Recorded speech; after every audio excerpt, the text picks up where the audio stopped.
그러므로 형제들아, 우리가 빚진 자로 돼 육신에게 져서 육신대로 살 것이 아니니라. 너희가 육신대로 살면 반드시 죽을 것이로되 영으로서 몸의 행실을 죽이면 살리니, 무릇 하나님의 영으로 인도함을 받는 사람은 곧 하나님의 아들이라. 너희는 다시 무서워하는 종의 영을 받지 아니하고 양자의 영을 받았으므로 우리가 아빠 아버지라고 부르짖느니라. 성령이 친히 우리의 영과 더불어 우리가 하나님의 자녀인 것을 증언하시나니, 자녀이면 또한 상속자 곧 하나님의 상속자요 그리스도와 함께한 상속자니, 우리가 그와 함께 영광을 받기 위하여 고난도 함께 받아야 할 것이니라. 샬롬, 좋은 날 토요일입니다. 한 주 동안 너무너무 많이 수고하셨고요. 하루는 좀 가족들과 쉴 수 있는 시간이 되었으면 좋겠습니다. 제가 시니어들과 함께 이야기를 하다 보면 종종 이렇게 이야기하시는 분이 계십니다.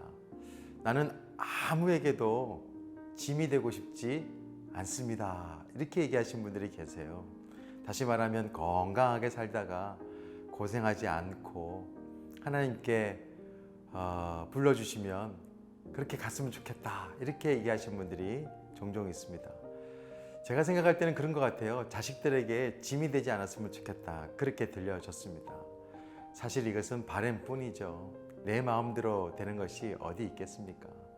그래서 이 사실을 좀 알아야 될 것 같아요. 누군가가 이런 말을 합니다. 인생은 누구나 짐이 되도록 설계가 되었다. 저는 이 말에 공감을 합니다. 그래서 바울도요, 갈라디아서 6장 2절에 보면 너희가 짐을 서로 지라, 이렇게 말을 하셨어요. 우리는 태어나자마자 서로에게 짐이 됩니다. 그리고 빚을 져요. 부모님으로부터 사랑의 빚도 지고, 선생님들에게도 마음의 빚도 지고, 심지어 친구들에게는 우정의 빚도 지는 것이 우리 인생이에요. 물론 살다 보면 경제적인 빚도 지지만 도저히 갚을 수 없는 빚도 있습니다. 사랑의 빚도 지고 살아요. 특별히 우리 성도님들은 예수 그리스도께서 나를 사랑하셔서 자신의 목숨을 버리신 그 사랑의 빚을 다 지고 있습니다. 한 사람도 예외 없이 다 빚진 자들이에요. 우리는 그 사랑 때문에 사실은 우리의 신분이 바뀌었어요. 완전히 바뀌었습니다. 16절을 보게 되면 빚진 자에서 하나님의 자녀가 되는 순식간에 바뀌게 됩니다. 인생의 역전이 일어난 것이죠. 그것이 끝이 아니에요. 17절 보니까 하나님의 자녀는 곧 하나님의 상속자라고 하는 말씀이 있습니다. 저는 이 말씀을 보는데요, 하나님 앞에서 죄송한 마음도 들고 동시에 너무너무 감사한 마음이 들었습니다. 어떻게 나 같은 자가 창조주 하나님 아버지의 상속자가 될 수 있을까? 사실 자격도 없는 내가 어떻게 하늘의 신령한 복을 누리며 살아갈 수 있을까? 그래서 이것을 은혜라고 말합니다. 우리는 은혜로 말미암아 믿음으로 구원을 받았습니다. 그리고 하나님의 자녀가 되었고, 더 나아가서는 위대한 하나님 나라의 상속자가 되었어요. 그렇기 때문에 우리는 은혜를 아는 자가 되어야 됩니다. 이제는 단순히 빚진 자가 아니라 거룩한 빚진 자의 심정으로 살아가야 됩니다. 그래서 저는 이렇게 말씀드리고 싶어요. 우리에게는 거룩한 채무의식, 이 거룩한 채무의식을 가지고 있는 성도가 되어야 되겠다. 그러면 어떻게 살아가는 것이 거룩한 채무의식의 삶일까요? 14절에 우리에게 알려줍니다. 무릇 하나님의 영으로 인도함을 받는 사람은 곧 하나님의 아들이다. 하나님께서 바라시는 삶은 다른 것이 아닙니다. 돈을 많이 벌어서 헌금을 많이 하라는 것도 아니고, 일을 많이 해서 하나님 나라를 건설하는 것도 아니에요. 그것은 하나님께서 다 하실 수 있는 것입니다. 스스로 하실 수 있는 거예요. 그렇지만 스스로 할 수 없는 것이 하나 있습니다. 뭔지 아세요? 우리가 하나님의 아들이 되어서 하나님의 기쁨이 되는 것입니다. 하나님께서 정말 하시고 또 원하시고 싶은 것은 우리가 하나님의 아들로 살아주기를 원하는 거예요. 하나님의 자녀로서 하나님의 기쁨이 되는 것, 그것이 거룩한 채무 의식을 가지고 살아가는 삶입니다. 건강한 부모들은 다 그렇습니다. 기쁨이 어디에서 나오나요?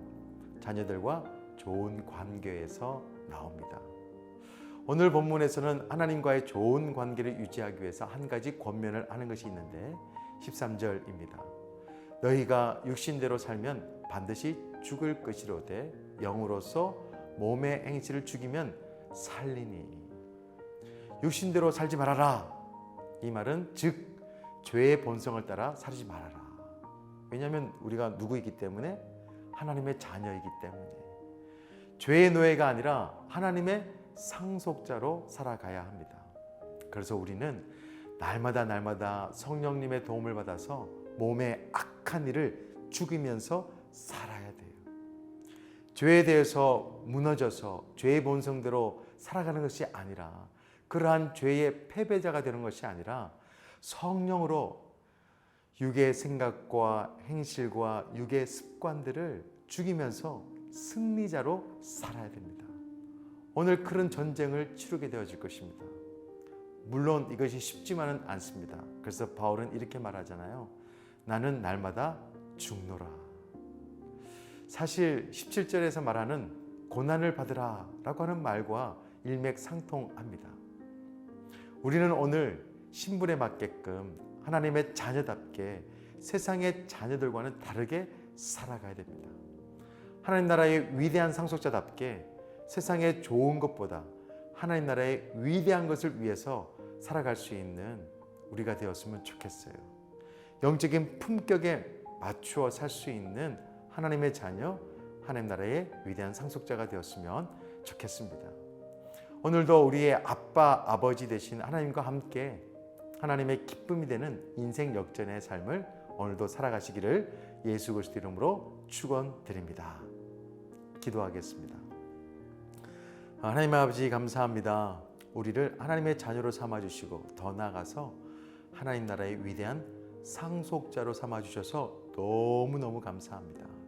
이 은혜를 기억하면서 거룩한 채무의식을 가지고 하나님의 아들로서 삶을 잘 살아낼 수 있는 하나님의 자녀들이 다 될 수 있도록 도와 주옵소서. 예수 그리스도 이름으로 기도드립니다. 아멘.